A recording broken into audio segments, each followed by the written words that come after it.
Salut! Salut! Ça Bon, va? ça va et toi? Bah, comme vous pouvez voir, ce soir, on n'est qu'à deux. Maria et Mm. un empêchement. Après Ou du coup, on est SA au lieu de Sam. société anonyme. Du coup, cette semaine, nous avons choisi, enfin, on nous a proposé de lire un livre d'une jeune auteure, de Inès Moussaoudi, qui s'appelle Les jumelles et le trésor imprévu. Donc, pour faire simple, c'est l'histoire de deux jeunes filles qui vont partir à l'aventure. Alors, recherche dans le trésor. Une chasse au trésor, oui, forcément. Ah, ça a vraiment été. Alors, moi, je voulais juste qu'on revienne un petit peu rapidement sur l'auteur. De ce qu'il faut se dire, c'est que Inès, c'est une auteure qui n'a que 10 ans, si je ne me trompe pas.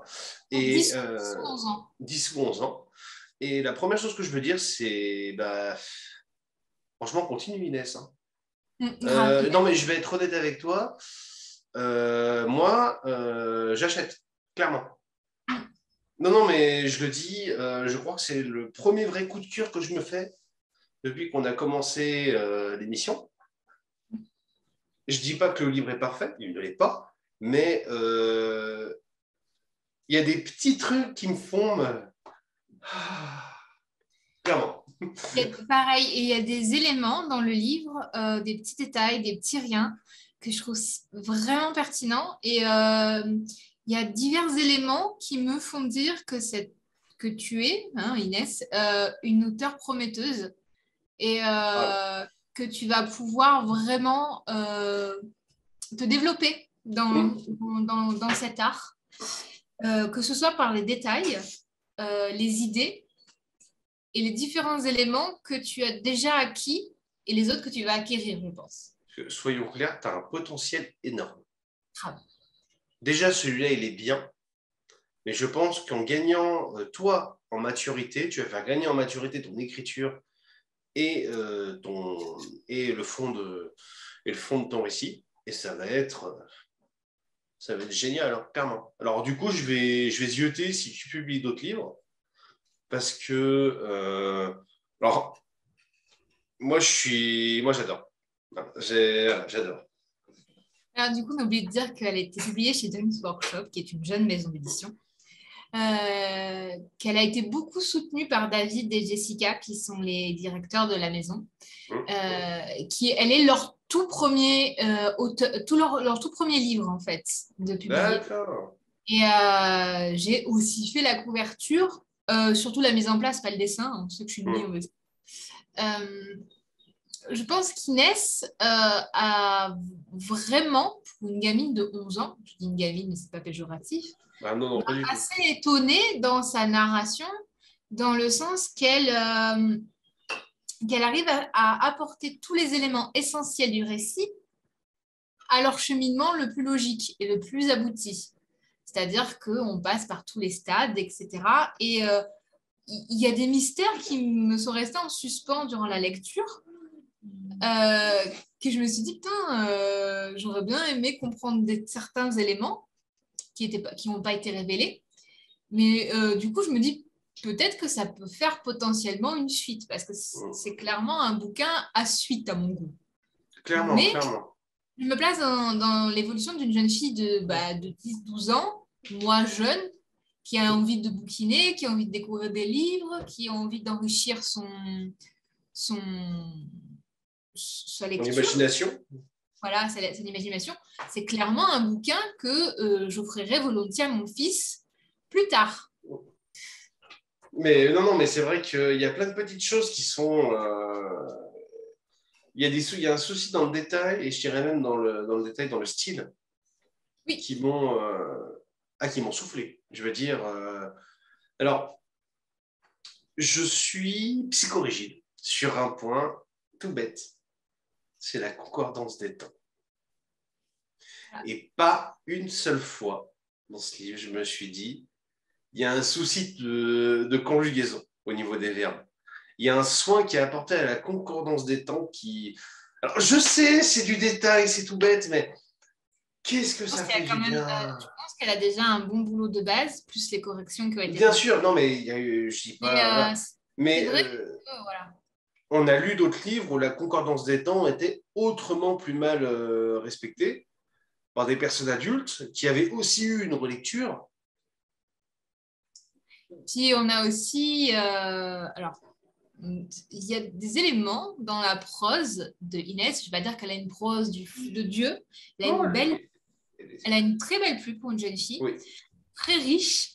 Et ce que j'ai beaucoup aimé, c'est que moi qui suis une vieille peau à mon goût maintenant, je vais avoir 36 ans bientôt, il y a des éléments du langage jeune qui sont dans le livre, genre hashtag miam ou hashtag trop bon. Je trouvais ça tellement mignon et tellement Mais pour moi, frais. ça ancré dans le réel, en fait. Oui, voilà, c'est Je veux ancré dire, dans c'est tout bête, mais j'imagine très bien avec ce genre de choses, la gamine prendre son téléphone et publier un tweet, un truc comme ça, et finir par hashtag miam, hashtag Mais trop c'est bon, un ça. truc comme ça. Et on a l'impression du coup que c'est vraiment ancré dans le réel. Et puis même les comportements des personnages primaires ou secondaires font extrêmement réalistes, je trouve, pour la plupart. Mais du coup, je vois, il y a vraiment quelque chose qui ancre dans le réel, tant au niveau des personnages qu'au niveau du style. Grave. Et c'est vrai que c'est extrêmement appréciable. Mm.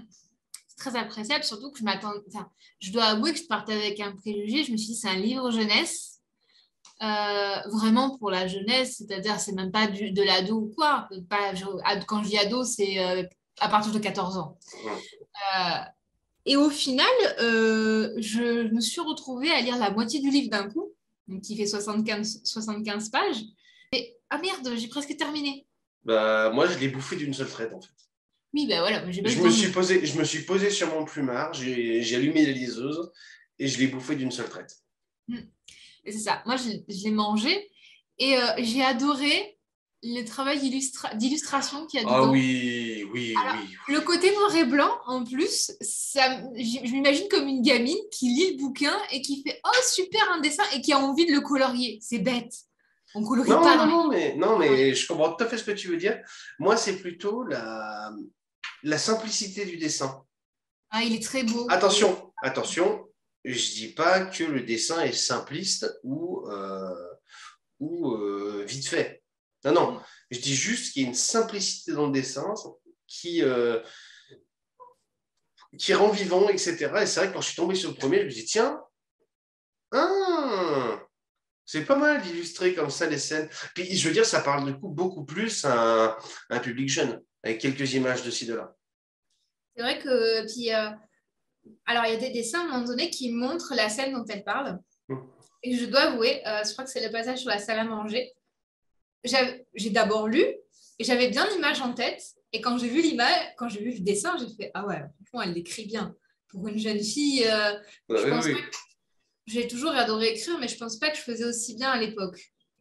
L'illustration, pour moi, elle rappelle en fait, comme tu disais, la qualité des descriptions de l'auteur. Et du coup, c'est vrai que quand on les visualise, on se dit, alors soit c'est l'auteur qui a été très doué dans ses descriptions au point que l'illustrateur a pu faire la scène rien qu'à l'aide de la description dans le bouquin sans en rajouter, soit c'est l'inverse. Mais j'aurais tendance à penser que c'est plutôt le premier cas, c'est-à-dire qu'en fait l'illustration a été faite à partir des descriptions et au final, mais ça montre que dans la description, il n'y a rien à rajouter. Mm. Après, j'ai pas d'infos sur l'illustrateur. J'ai pas regardé, j'avoue. J'ai pas d'infos non plus.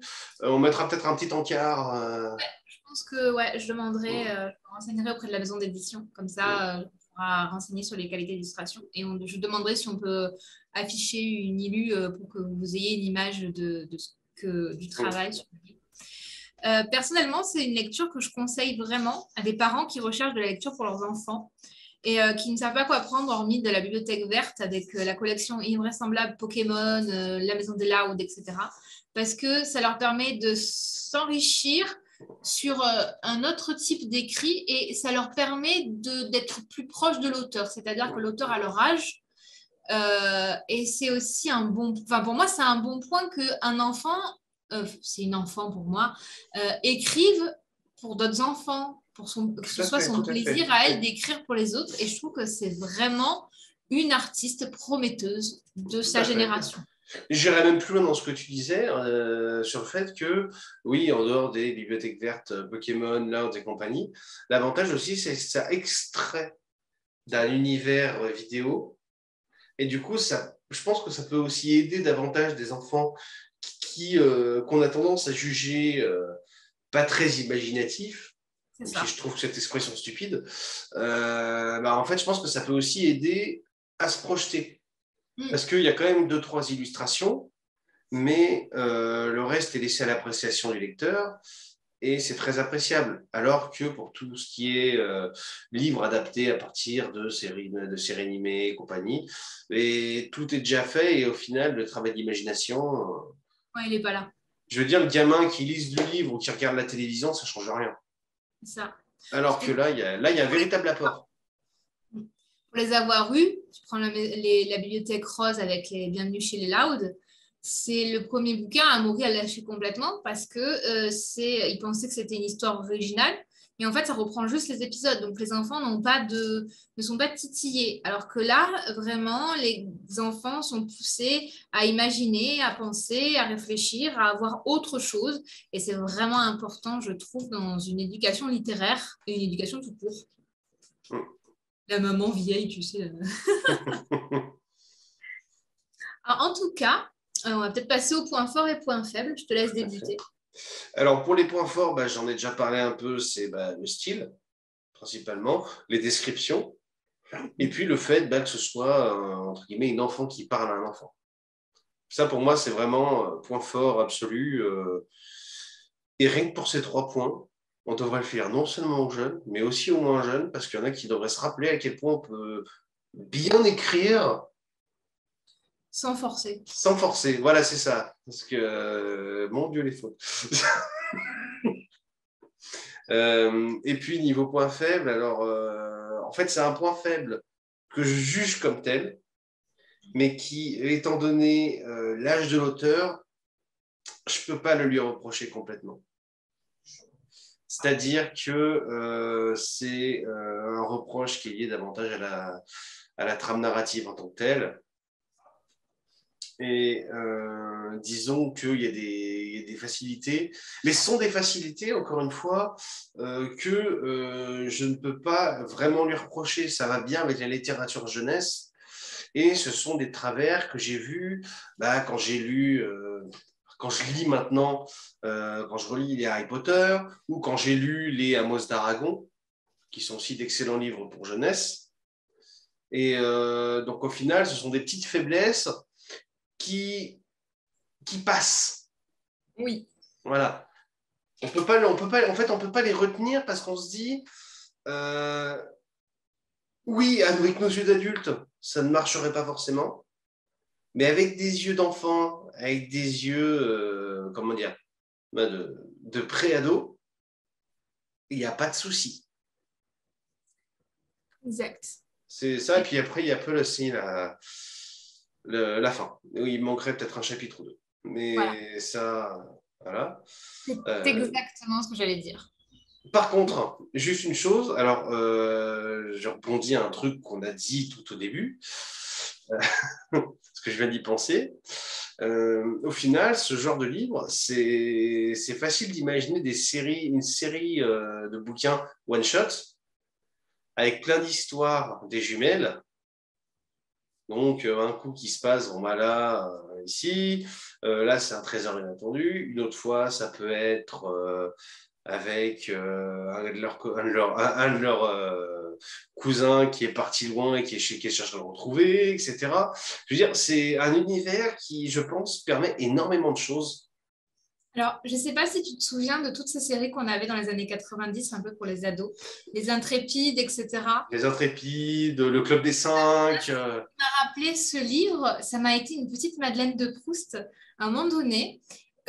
J'ai revu dans ma tête, il y a des épisodes, ça m'a rappelé, donc l'auteur ne les connaît pas, mais c'est pas grave, euh, tous ces épisodes qu'on avait quand on était plus jeune, avec vraiment des vraies aventures, avec des jeunes héros qui ne sont pas ultra modernisés, beaux gosses, etc.